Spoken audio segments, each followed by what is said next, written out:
شروع اللہ کے نام سے جو بڑا مہربان نہایت رحم فرمانے والا ہے۔ اللہ ہی کی تسبیح کی ہر اس چیز نے جو آسمانوں میں ہے اور جو زمینوں میں ہے، اور وہ بہت غالب بڑی حکمت والا ہے۔ اے ایمان والو، تم ایسی بات کیوں کہتے ہو جو کرتے نہیں؟ اللہ کے نزدیک یہ سخت ناپسندیدہ بات ہے کہ تم ایسی بات کہو جو کرتے نہیں۔ بے شک اللہ ان سے محبت کرتا ہے جو اس کی راہ میں صف باندھ کر قتال کرتے ہیں، گویا وہ سیسا پلائی ہوئی دیوار ہوں۔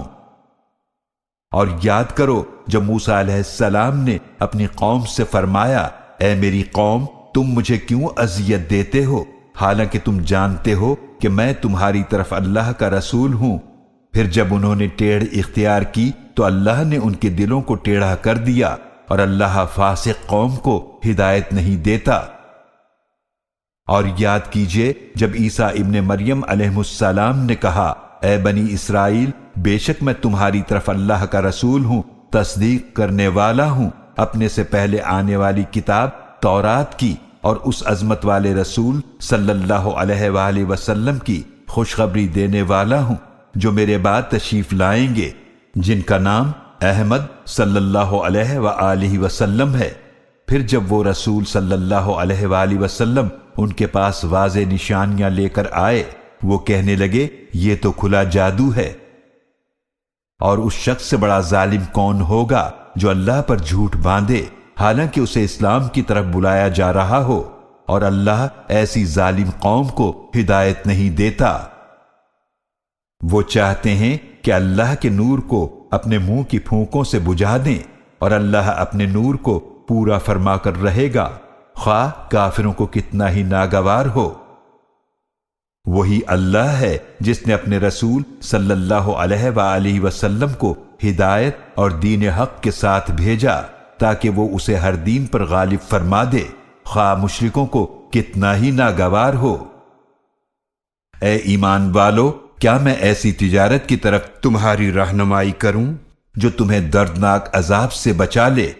وہ یہ ہے کہ تم اللہ اور اس کے رسول صلی اللہ علیہ وآلہ وسلم پر ایمان رکھو اور اللہ کی راہ میں جہاد کرو اپنے مالوں اور اپنی جانوں سے، تمہارے لیے یہی بہتر ہے اگر تم جانتے ہو۔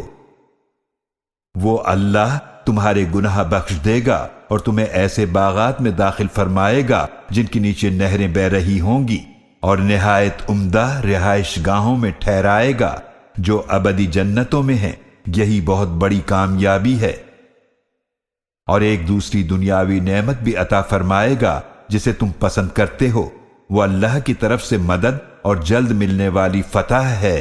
اور اے نبی مکرم صلی اللہ علیہ وآلہ وسلم، آپ مومنوں کو اس بات کی بشارت دے دیجئے، اے ایمان والو، تم اللہ کے دین کے مددگار ہو جاؤ، جس طرح عیسیٰ ابن مریم علیہ السلام نے حواریوں سے فرمایا تھا، کون ہے جو اللہ کی راہ میں میرا مددگار بنے؟